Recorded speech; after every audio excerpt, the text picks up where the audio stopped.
To the NBA we go. Kings guard De'Aaron Fox had some harsh words for the league considering a potential all-star game during the pandemic, calling the idea stupid. Following last night's win over the Nuggets, LeBron James was also asked about the idea of having an all-star game. LeBron, floor is yours.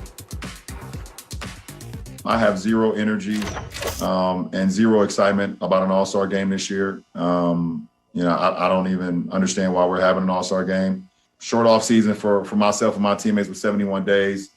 And then coming to this season, we were told that we were not having an all-star game. So we had a nice little break, 5 days from the 5th through the 10th, an opportunity for me to kind of recalibrate for the second half of the season, my teammates as well, some of the guys in the league. And then they throw an all-star game on us like this and just breaks that all the way up. So pretty much a kind of a slap in the face. Stephen A., should there be an NBA All-Star game played this season? Respectfully speaking, I would say no. I don't disagree with what LeBron James had to say. Now, I would say I find it a bit perplexing that last time I checked, he definitely is first vice president of the NBA Players Association, unless something has changed and I missed it. If I did, I apologize, because I don't pay too much attention to that portion of things. I know Chris Paul is the president. Him and LeBron are very tight. They've known each other for years, and why they don't seem to be on the same page, I don't understand it, because the NBPA, led by Chris Paul and executive director Michelle Roberts, have been negotiating, and the anticipation is that there will be an all-star game March 7th in Atlanta, Georgia. And that last part is where I definitely side with LeBron James in this respect. Why Atlanta? In the state of Georgia, we all recognize the fact that safety protocols and things of that nature in regards to COVID-19 have been a bit lax compared to places like California, New York, and various other places throughout the United States of America. That's why LeBron James used the word open to describe what kind of environment exists there. Fans are still coming in attendance, not to full capacity, obviously, or anything like that, but things are relatively open in Georgia. Businesses are open. People walking the streets. Folks are being accused of not paying as much attention to COVID-19 as some experts, some scientists, some medical professionals would prefer. We've all talked about this. We've all lamented it. So when LeBron brings that up and he's talking about, the superstars of the NBA descending upon one locale, why would it be that?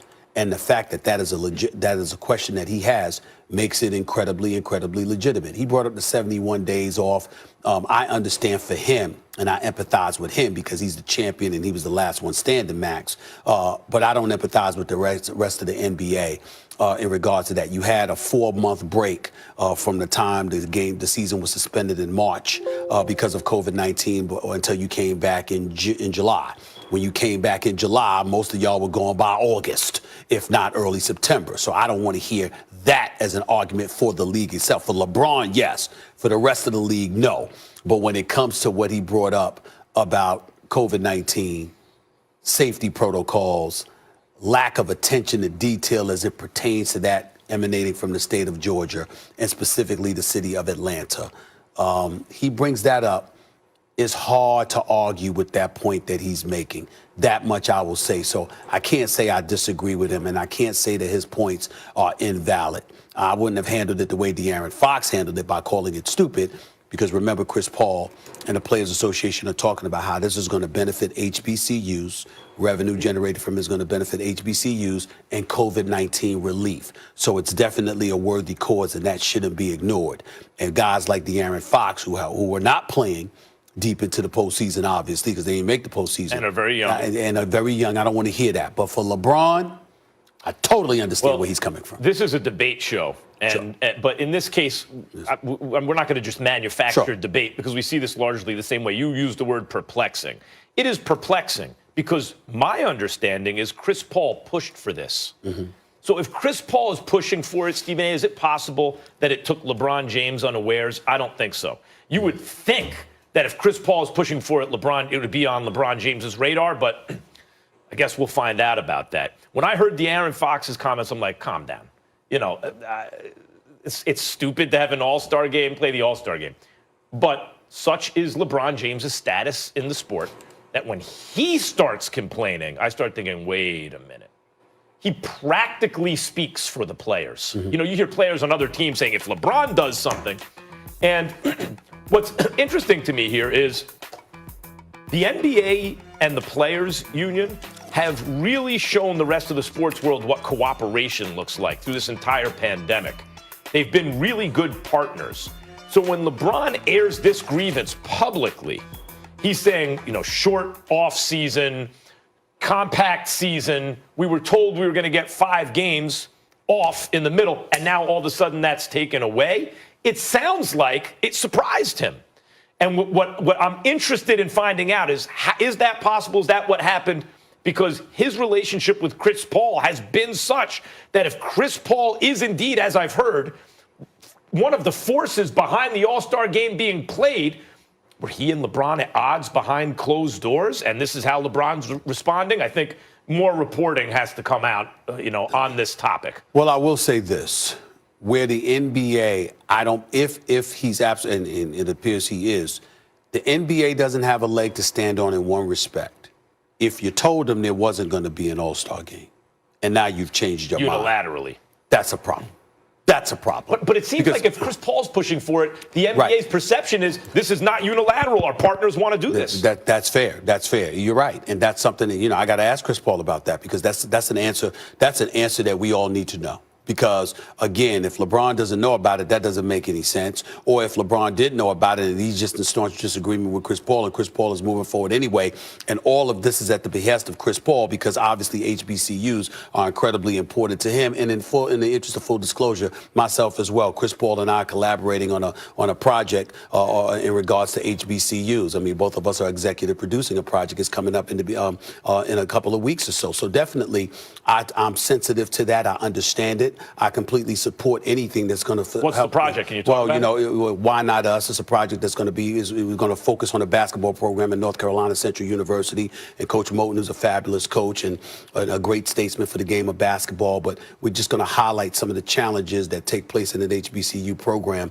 And it's going to be airing later this month. It's going to be several episodes to it, like 6 or 7 different episodes. And so we're looking forward to doing that. And both of us are executive producers on that project. I would just tell you that those things are incredibly important, and I applaud if that's the agenda, obviously to garner interest or what have you in HBCUs and COVID-19 relief. But in the same breath that I say that, LeBron disagreeing with him is one thing. LeBron being blindsided by something is an entirely different matter. And if neither is the truth, and this is really about something that the NBA wants, and it's inconsistent with what the NBA initially told them before the season started, then you can understand where LeBron is coming from. And that's what appears to be the case. The reason I don't know, because I haven't spoken to anybody about it. More reporting, is that De'Aaron Fox, and you pointed it out, is one case. Very different from LeBron. De'Aaron Fox is a young star who does not play deep into the season. Once the season's over, he's going home, right? Mm-hmm. And if he does get to the playoffs, he ain't going to last for long. So that part of the players' union, because not everyone in the players' union has the exact same interest. They're not a monolith. People have different interests depending on where they are in their career. But a guy like De'Aaron Fox says, I don't want this. And a dude on the opposite end of the spectrum, LeBron, who's been around forever and plays deep into the playoffs every year, also doesn't want it. That suggests, at least on the surface, that that various members of the union with different interests didn't want it, and there may be a schism in the union about that issue. Yeah. And we don't know. And like I said, I haven't spoken to, so this is one of those rare occasions when it comes to the NBA. I don't know any more than you, because I haven't spoken to anybody about this as of yet, because I just saw the sound from LeBron last night. I didn't call anybody this morning, so I don't know about it. But all of those things are legitimate questions. Only thing I've heard is that Chris Paul was pushing for this. Yeah, I didn't know. I don't know that. I will talk to Chris Paul eventually. I will ask him about that, because that's something we all need to know, because it will really, really define, whether LeBron is right or wrong on this matter in terms of how things were handled, in terms of the information that he's received and the timing upon which he received those nuggets of information. Yeah. This is when you really understand both sides, why the players wouldn't want it to happen, obviously, why the NBA would. We'll continue to keep you up to speed on the details regarding the All-Star game. But, guys, we got plenty more football to talk about. Super Bowl, yes, it is this Sunday. Super Bowl upset. How likely will Brady's Bucks upset Mahomes' Chiefs? You might be surprised at Cliff Kellerman's answer. Plus, this is going to be fun.